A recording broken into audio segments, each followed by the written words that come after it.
संग्रामे समोपोढे राजानं सन्नाहयेदा त्वाहर्षमन्तरे दीति पश्चाद्रथस्यावस्थाय चिमूतसेवा भवति प्रतीकमिति कवचं प्रयच्छेत उतरया।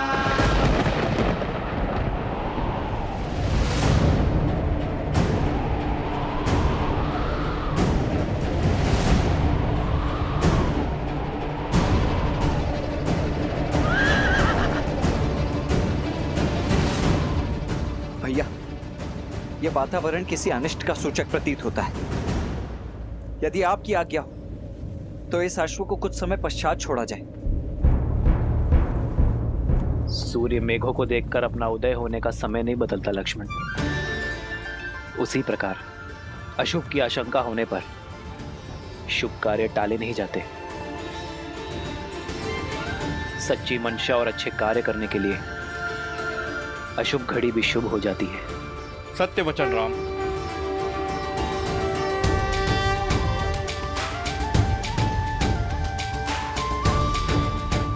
ये अश्वमेध का अश्व है जो धर्मात्मा महाराज कौशल नरेश अयोध्यापति श्री राम की संपत्ति है और मर्यादा और धर्म की गति का प्रतीक है। जिसने भी इसे रोकने का साहस किया, धर्म की गति को रोकने के प्रयास का दोषी समझा जाएगा और अयोध्या की चतुरांगनी सेना से युद्ध को आमंत्रण देगा। राजा राम श्री राम।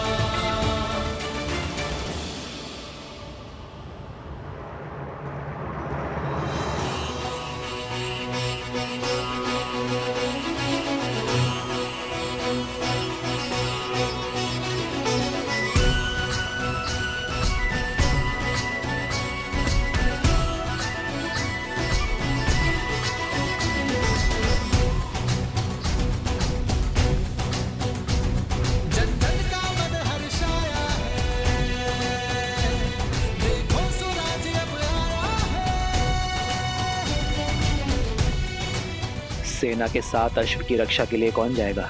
हम सभी सज्ज हैं भैया। आप जिसे आदेश देंगे वो तैयार है। या मैं चला जाऊं भैया? ध्यान रहे शत्रुघ्न, ये यज्ञ अन्य राज्यों पर धर्म की सुरक्षा और संधि प्रदान करने के लिए है, उन पर अधिकार स्थापित करने के लिए नहीं है। धर्म और मर्यादा पर संसार की अटूट श्रद्धा बनाए रखने के लिए तुम्हारी सहायता चाहिए मित्र। क्या हमारा सहयोग करोगे? बस इस श्रद्धा को टूटने मत देना।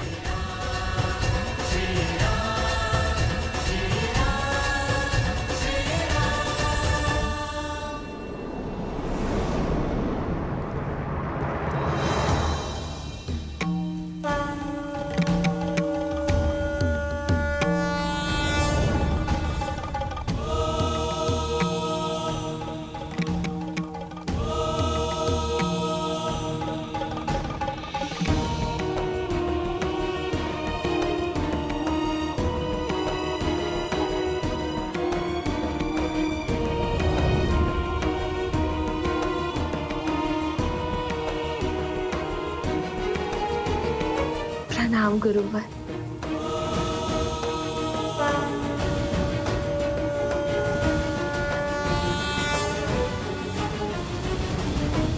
गुरुवर, ये कैसी विडंबना है। ना ही मैं अपने पुत्रों को सत्य बता सकती हूँ और ना ही मैं उनके मन में उनके पिता के प्रति उठे संदेह को मिटा सकती हूँ। श्री राम के प्रति उनकी भक्ति और श्रद्धा में लग रहे गुण को मैं कैसे हटाऊं गुरुवर? भक्ति लगती सरल है वन देवी, किंतु है जटिल। परंतु किसी के आदेश से की गई भक्ति में कोई बल नहीं होता। जब संदेह के ताप में लवकुश की भक्ति जलेगी तो स्वर्ण सी दृढ़ होकर निकलेगी। देखना, एक दिन उनकी भक्ति से प्रेरित होकर संपूर्ण संसार श्री राम भक्ति का लाभ उठाएगा। इसलिए उन्हें अपने मार्ग खोजकर आप तक और आपके माध्यम से उन्हें अपने पिता तक पहुंचने दीजिए। श्री राम के निर्देश पर संदेह तो लक्ष्मण जी ने भी किया होगा। ये तो फिर भी आपके पुत्र हैं। आपकी ओर से प्रश्न करने का लवकुश को पूरा अधिकार है। हे वन देवी, आप तो साक्षात प्रकृति हैं, भूमिजा हैं। यदि आप विचलित हुई तो प्रकृति का नियंत्रण ही टूट जाएगा। इसलिए आप धैर्य धरें और मन को शांत कर अपने आराध्य को स्मरण करें। सब शुभ होगा।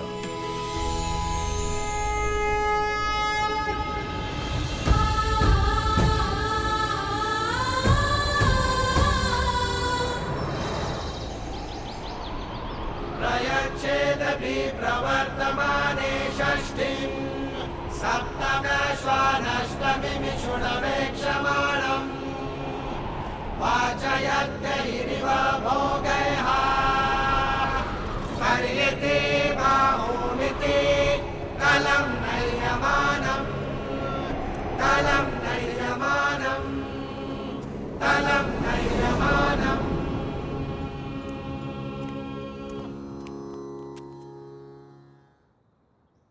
सेनापति, अश्व की रक्षा के लिए किसी के प्राण लेने का अधिकार नहीं है आपको, किंतु रोकने वाले को बंदी बनाने का पूरा अधिकार है।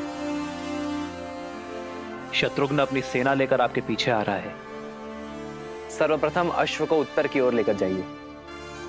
उत्तर में त्रिवेणी धाम के जल से इसे पवित्र करने के पश्चात पश्चिम की ओर कूच कीजिएगा।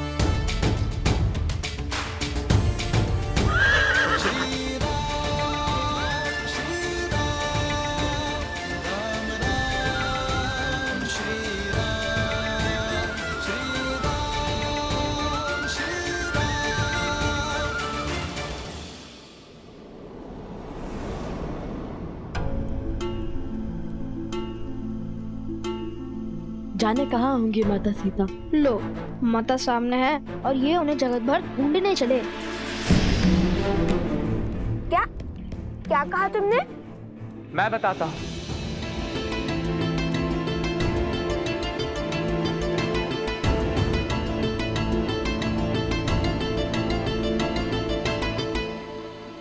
त्रिवेणी धाम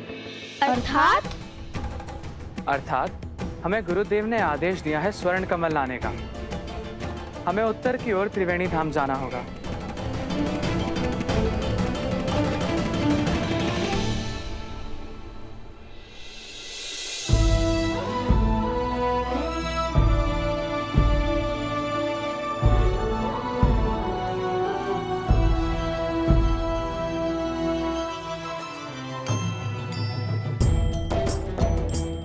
उत्तर की ओर त्रिवेणी धाम की ओर बढ़े।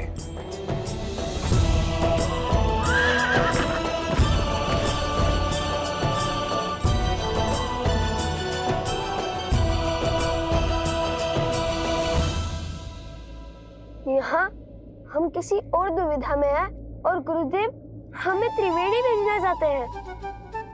गुरुदेव के हर आदेश में गहरा अर्थ छुपा होता है कुछ। तो देखना, यहाँ से हमें अवश्य ही कोई नया मार्ग मिलेगा।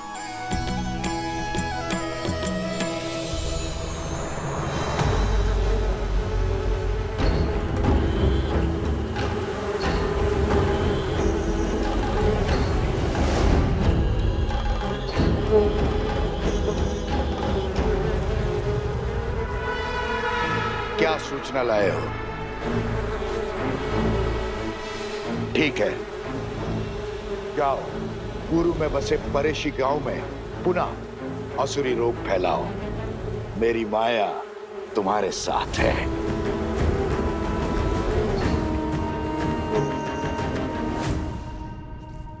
भैया, आज शुक्ल पंचमी है।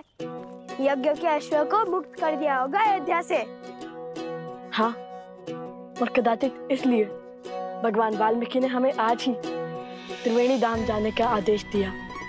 या फिर कदाचित यहीं कोई हमें महारानी सीता से मिलने का मार्ग मिल जाए। हाँ भैया, महारानी सीता से मिलने का मार्ग मिल जाए, मुझे अधिक प्रसन्नता होगी। अब बातें बंद करो और आगे बढ़ो। क्या पता नियति का क्या निर्णय हो हमारे लिए। अरे शीघ्र चलो, महारानी सीता से मिलना है या नहीं?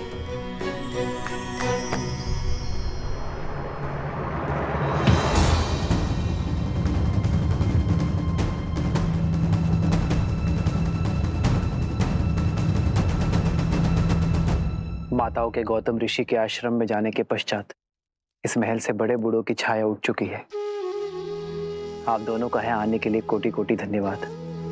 यदि आपका मार्गदर्शन ना होता तो अश्वमेध यज्ञ का इतनी सरलता से आरंभ ना होता।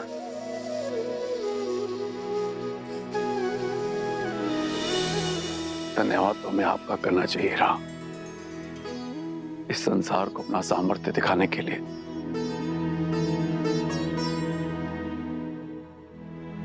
अब हमें आज्ञा दीजिए, चलते हैं।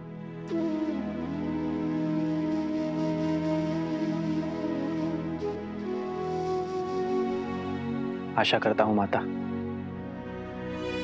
आपसे शीघ्र ही मिलना होगा। माता, मन में संदेह नहीं, हर्ष लेकर जाइए।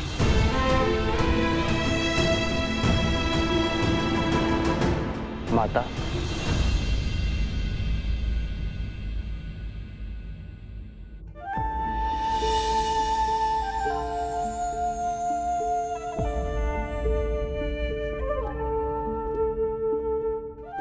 बैठिए माता।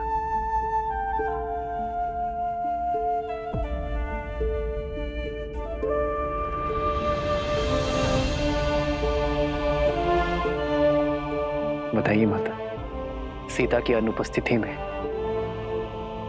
सीता का अर्धांग आपका पुत्र नहीं बन सकता?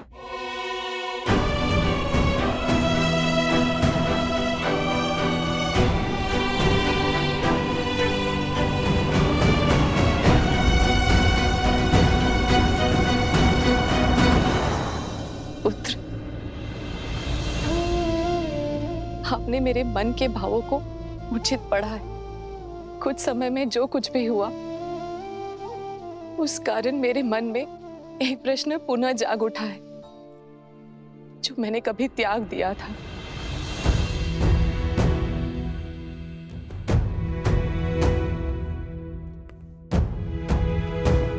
माता, अपने पुत्र से कैसी झिझक?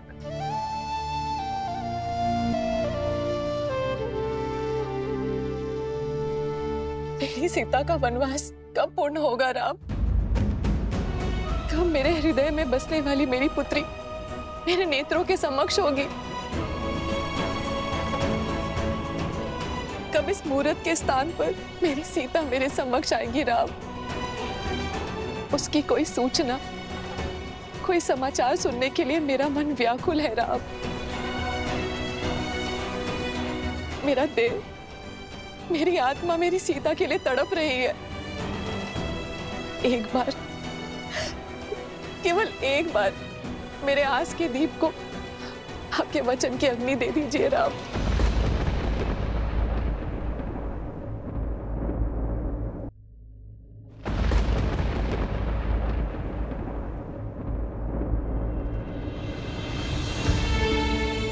माता, मैंने और सीता ने अपने राज्य के हित के लिए अपना स्वार्थ और साथ त्यागा है।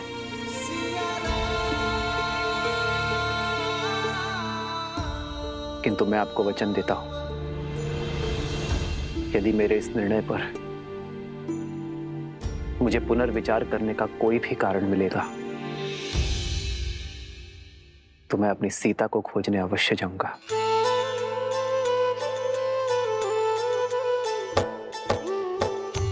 आपका ये वचन मेरे जीवन की शक्ति बनेगा राम, और मैं महादेव से प्रार्थना करूंगी कि शीघ्र ही आपको ऐसा कोई कारण मिले।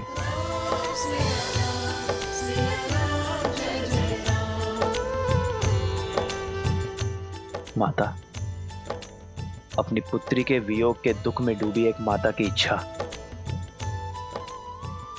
महादेव अवश्य पूरी करेंगे।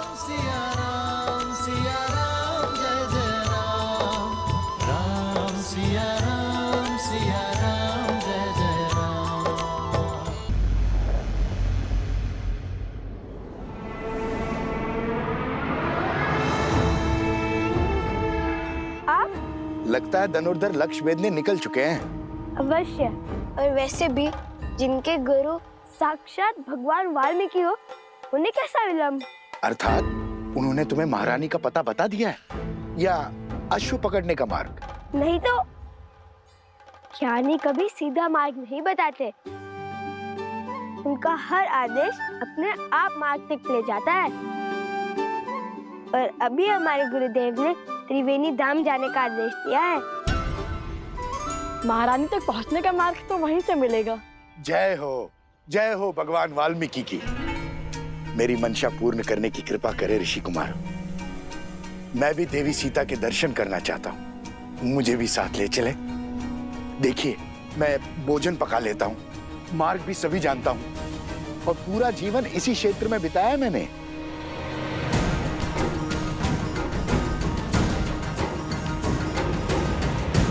सबकी क्या राय है? सब अपना अपना मत बताइए।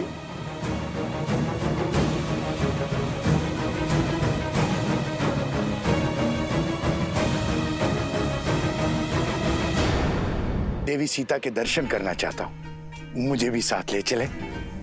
देखिए, मैं भोजन पका लेता हूँ, मार्ग भी सभी जानता हूँ और पूरा जीवन इसी क्षेत्र में बिताया मैंने।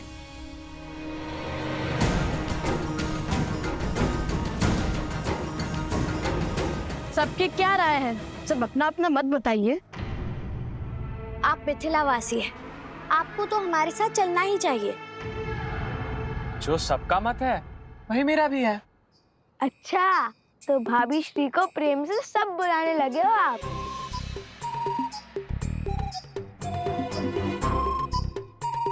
अब चलो भी, अन्यथा लव भैया कहेंगे शीघ्र चलो शीघ्र चलो।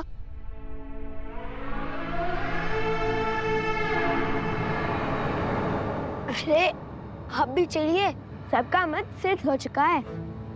परंतु आपकी रक्षा का दायित्व हम नहीं लेंगे। स्मरण रहे, हम पर अन्य बहुत से उत्तरदायित्व हैं। इतने वर्षों से इसी वन में भटक रहा हूँ, अपनी रक्षा स्वयं कर सकता हूँ। बिना शस्त्र के कैसी रक्षा? पैरों से। जहाँ भय लिखा वहां से बाघ खड़े होंगे, है ना?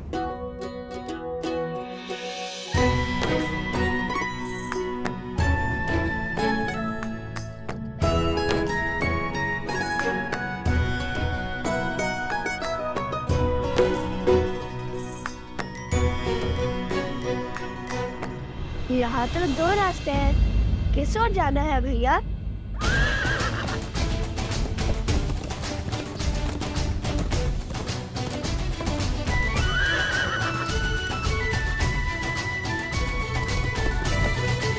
त्रिवेणी धाम जाने के सबसे उचित मार्ग जानते हैं आप? अवश्य। त्रिवेणी धाम यहाँ से उत्तर में है, किंतु मार्ग में अनेक नदियां, अनेक पर्वत आएंगे।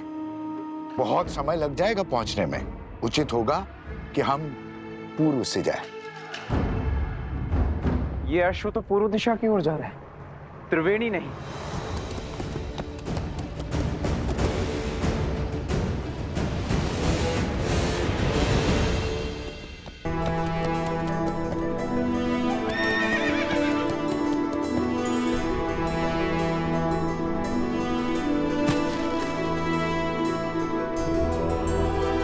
हे अश्व, इस ओर चलिए। महाराज का आदेश है, आपको त्रिवेणी धाम जाना है।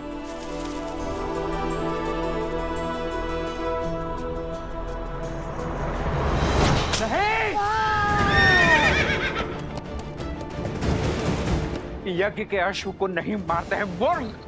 इसी क्षण जाओ और राजकुमार शत्रुघ्न को सूचित करो कि अश्व ने अपना मार्ग बदल लिया है। वो पूर्व दिशा की ओर जा रहा है। उनसे कहो कि वो भी उसी दिशा में आए। जाओ, अति शीघ्र जाओ। जो आज्ञा सेनापति।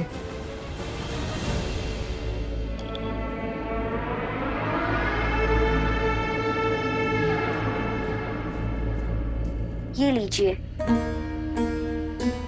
अब आप मिथिला से है ना, और आपके पिताश्री राजदूत भी हैं, तो आप मेरे पिताश्री त्रिकाल शर्मा को जानते ही होंगे।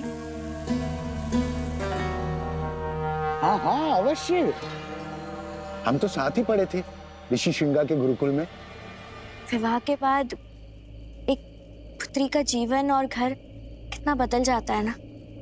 बहुत स्मृति आती है मुझे पिताश्री की। आती ही होगी, जिस आंगन में जन्म लिया उसे छोड़ आना सरल थोड़ी होता है। किंतु उनका तो सोचो जिनके पिता उनके पास नहीं है।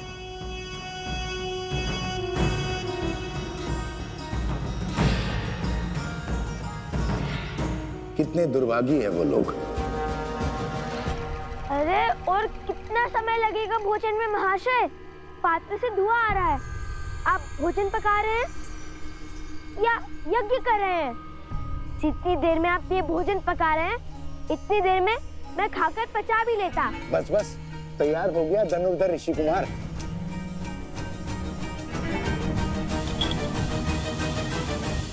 त्रिवेणी धाम तीर्थ में स्नान करने का महत्व है।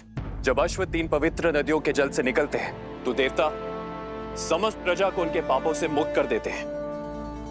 यदि उस अश्व को देवता त्रिवेणी से दूर ले जा रहे हैं तो अवश्य ही हमारा कार्य अधिक विकट हो जाएगा। हमें अपनी समस्त शक्तियों के साथ उस अश्व के पीछे जाना होगा। जय श्री राम, जय श्री राम, जय श्री राम, जय श्री राम। बचाओ बचाओ बचाओ बचाओ। मैंने तो उस ओर से आ रही है। भागो भागो बचाओ बचाओ, भागो भागो भागो भागो। ये तो कष्ट में लगता है। बचाओ बचाओ बचाओ बचाओ। अरे आप सब बताएंगे? आप सब इतने भयभीत क्यों हैं? कहाँ भाग रहे हैं? कोई बताएगा? हमारे गांव पर इसी को किसी राक्षसी माया ने घेर लिया है।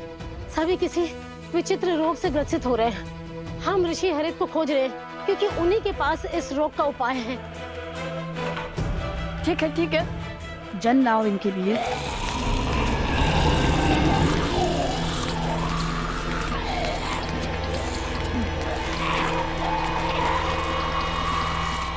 आप सब हमारे पीछे आइए।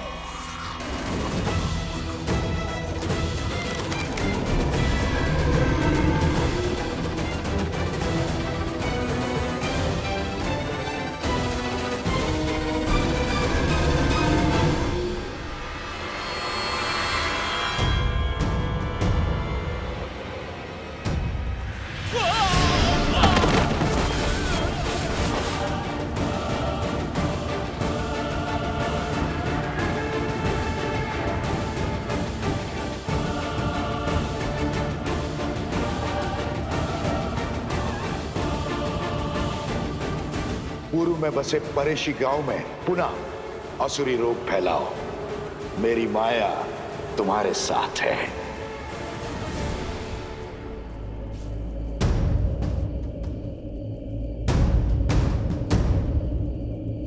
इस घने धुएं में तो कुछ दिखाई नहीं दे रहा भैया।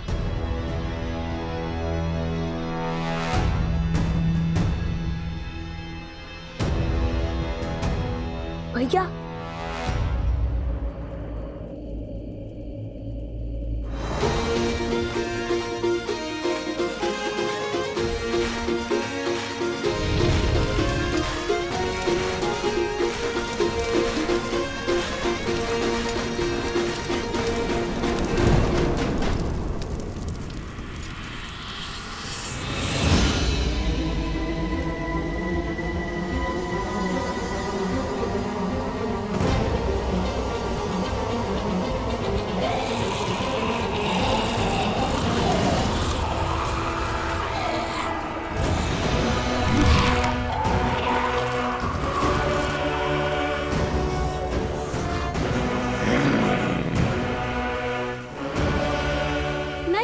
इन्हें मत मारिए। इनका उपचार संभव है। ये मलिन आत्माओं के नियंत्रण में है और मानवों के रक्त के प्यासे हैं।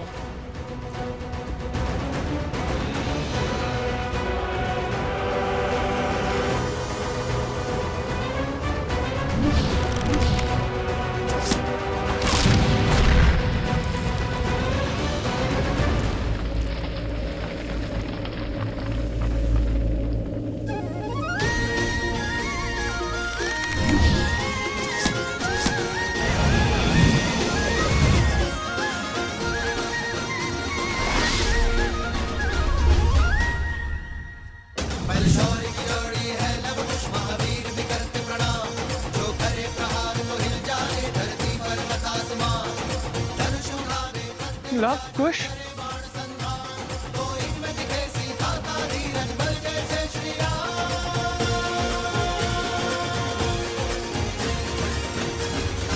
ऋषि हरित ने इनका क्या उपचार किया था? उन पर्वतों के बीच में विशेष औषधियां उगती है, उन्हीं के उपयोग से ऋषि हरित ने इनका उपचार किया था।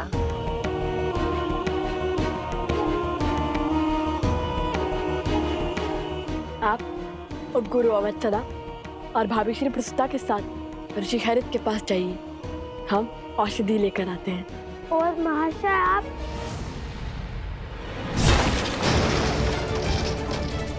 बचाओ बचाओ, भागो भागो भागो भागो भागो। कहा था ना, इनके अस्त्र इनके चरण ही हैं। जहाँ भय लगा वहाँ भाग खड़े होंगे। पहले हमें इन्हें रोकना होगा, अन्यथा हमारे जाते ही ये आसपास के अन्य गांवों पर आक्रमण कर देंगे। क्या करे भैया, यदि ये असुर होते तो लक्ष्मण रेखा खींचकर इन्हें सीमा में बांध देते, किंतु ये तो असुर भी नहीं है। तुम सदा अनजाने में ही उचित युक्ति सुझाते हो कुश।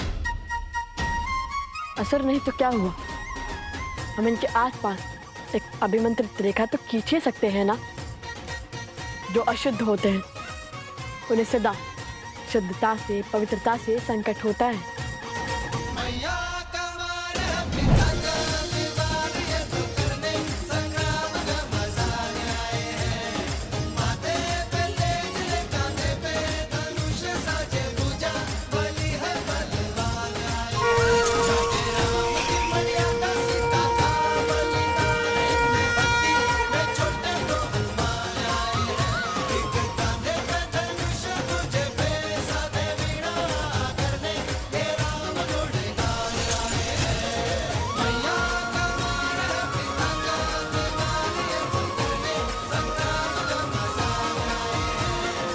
ये इस अभिमंत्रित रेखा को पार नहीं कर पाएंगे कुश।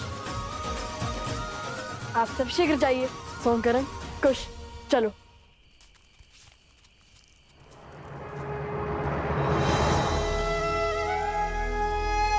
हे माता तमसा, आप सब नदियां, बहनें हैं इस भूमि पर हर और उपस्थित हैं। मेरी आपसे विनती है माता, मेरे पुत्रों का मार्गदर्शन करने में, रक्षण करने में उनका सहायक बनिए। उनके प्रभु पर उनकी अटूट श्रद्धा को बनाए रखने में सहायता कीजिए माता।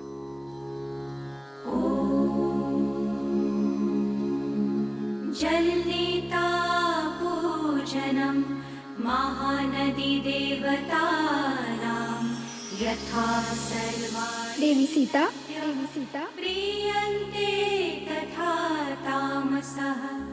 ॐ जलनेता पूजनम महानदी देवतानां यथा सर्वाणि नद्यः प्रीयन्ते तथा तामसः। भूमि की हर नदी जानती है कि आप भूमि देवी की पुत्री सीता भूमिजा है, और आपकी संतानों की सुरक्षा हमारा दायित्व है। माता, त्रिवेणी धाम में सभी महानदियां आपके पुत्रों को अपना आशीर्वाद देने हेतु उपस्थित होंगे, किंतु जैसे हम स्वयं किसी घड़े तक नहीं जाती, आपके पुत्रों को हमारा आशीर्वाद प्राप्त करने के लिए नदी में स्वयं स्नान करना होगा। आपका कोटि कोटि धन्यवाद माता। आपके शब्दों ने मेरे मन में आशा की ज्योत जलाई है।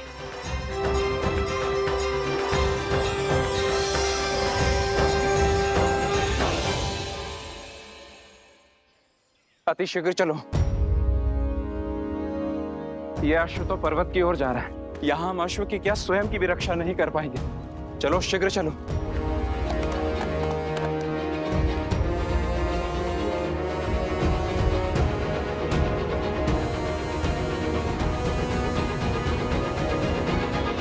संकल्प है माता सीता को खोजने का।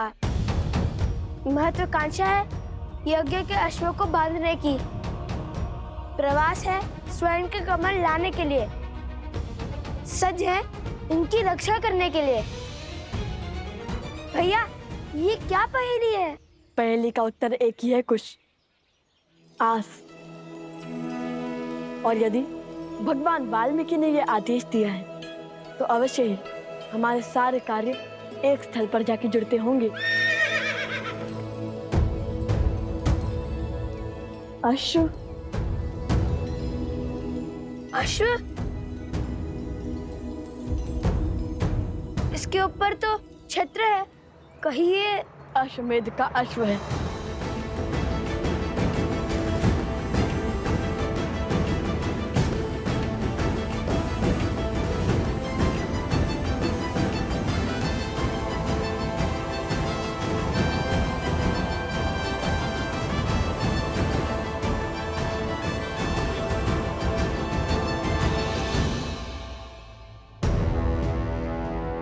वो देखिए भैया,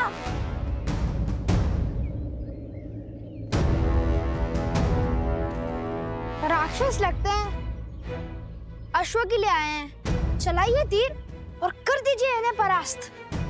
ध्यान से देखो, वे सैनिक हैं और हम सैनिकों पर आक्रमण नहीं कर सकते, किंतु अश्व के लिए केवल इतने सैनिक।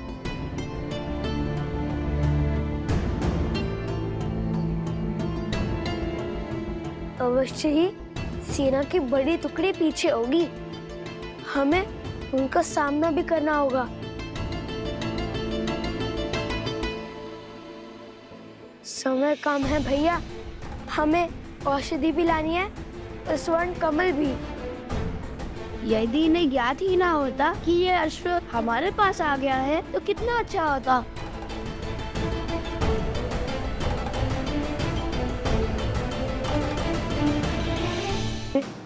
एक अश्व ला, हम उस अश्व को इससे बदल देंगे और जब तक वो हमारे ये भेंट जानेंगे तब तक यज्ञ का अश्व हम ले जाएंगे। उचित है, आप यही अश्व पर दृष्टि रखिए, हम जाकर अभी अश्व को लाते हैं। मुझे तो अश्व से बात करना भी आता है, वो मेरी बात यूं मान जाएगा। अश्व मिल गया, अब चलकर श्री राम से प्रश्न करेंगे। लक्ष्मण, संसार को कालांतर तक गौ पूजा स्मरण रखनी चाहिए। वेदों में भी गौ सेवा को सबसे पवित्र माना गया है। गौ के चरणों में तो देवता भी निवास करते हैं। और जिस प्रेम से गौ अपने शिशु का पालन करती है, उसी प्रेम से संसार को भी पालती है। गौ केवल एक पशु नहीं, वो हमारे लिए माता समान है, जो निस्वार्थ अपने दूध से संसार का पोषण करती है। जिस स्थान पर गौ का सम्मान होता है, वो स्थान कभी निर्धन या भूखा नहीं रहता। इसलिए गौ के लिए प्रेम और सेवा केवल हमारा कर्तव्य ही नहीं, हमारे जीवन का आधार भी है। श्री राम श्री राम श्री राम।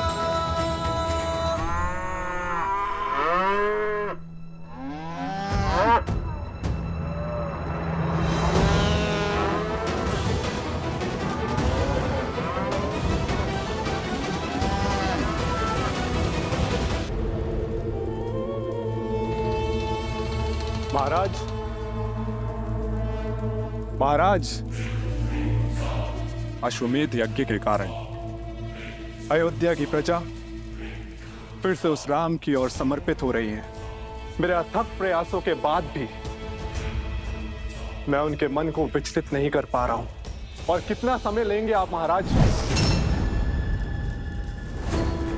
समय बड़ा चंचल होता है बानासुर, वो किसी के वश में नहीं आता है। मेरे भ्राता दशानंद रावण को भी लगा था कि वो समय के अंत तक जीवित रहेगा, पर देखो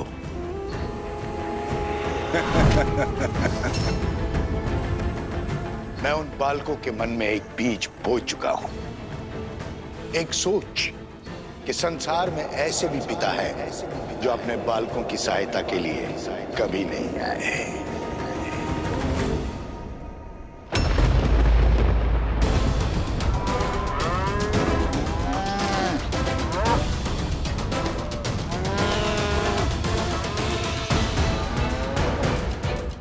गौ माता का क्रंदन तो अनिष्ट का सूचक होता है।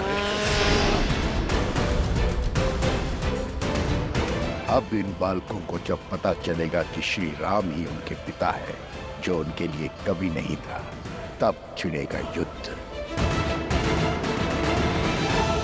सोच कि संसार में ऐसे भी पिता है जो अपने बालकों की सहायता के लिए कभी नहीं आए।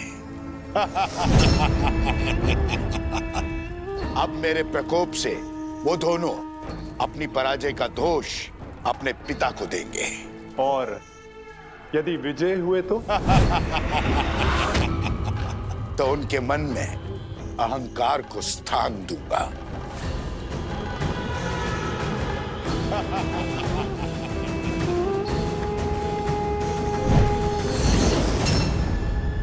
अब उन्हें सत्य बताना मेरा दायित्व है। उन्हें यह ज्ञान देना कि उनके पिता और कोई नहीं, उनके आराध्य श्री राम हैं। और जिस सीता से मिले बिना वो उसके कष्ट को जानकर इतने विचलित हो गए, वो और कोई नहीं, उन्हीं की माता है जिसका राम ने त्याग किया है।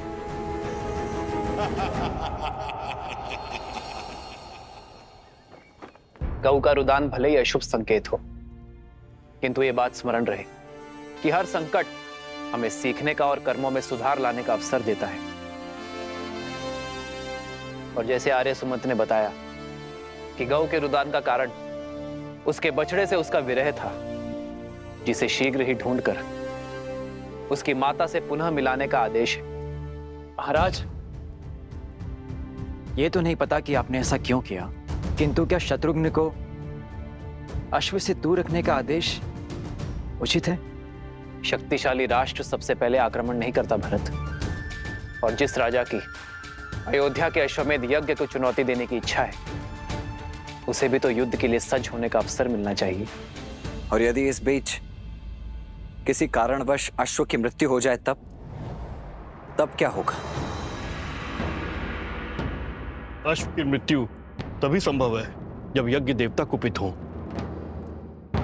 यज्ञ देवता का प्रभु श्री राम पर कोपित होना तो असंभव है। संभव है। असंभव? जितनी पवित्रता से भैया ने ये यज्ञ करवाया है, यज्ञ देवता का कुपित होना असंभव है गुरुदेव। यज्ञ में दी आहुति यदि यज्ञ देवता ने ना स्वीकारी तो वो कुपित होंगे। परंतु यज्ञ देवता आहुति स्वीकार करेंगे क्यों नहीं? क्योंकि यज्ञ में मंत्रोच्चार केवल महाराज राम ने किया है, उनकी पत्नी ने नहीं। परंतु महारानी की मूर्ति मंत्रोच्चार कैसे कर सकती है?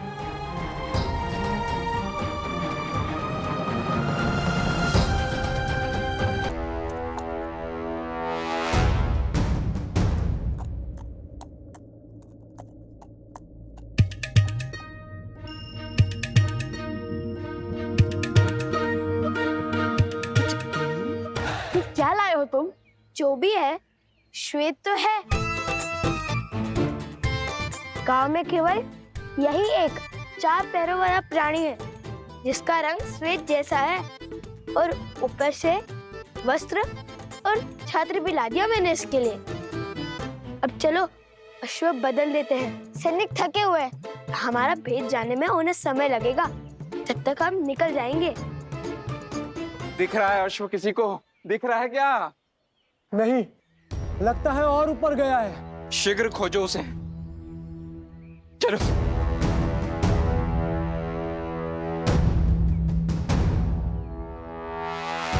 हमें सैनिकों का ध्यान भटकाना होगा। जो आ गया भैया, आप अश्व को पकड़िए, मैं अश्व की ध्वनि निकालता हूँ, उनका ध्यान भटकाता हूँ। ये अश्व की ध्वनि है या फिर गधे की? पर भैया, गधा तो डी